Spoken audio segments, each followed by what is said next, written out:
You have redeemed my soul. C.S. Lewis, a former atheist, wrote in his book Mere Christianity, "My argument against God was that the universe seemed so cruel and unjust.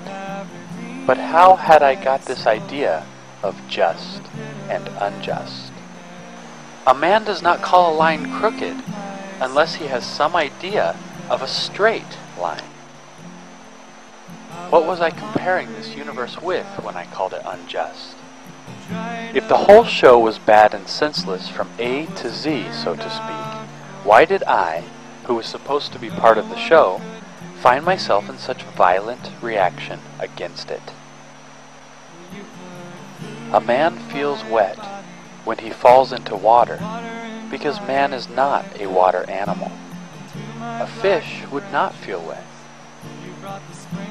Of course, I could have given up my idea of justice by saying that it was nothing but a private idea of my own.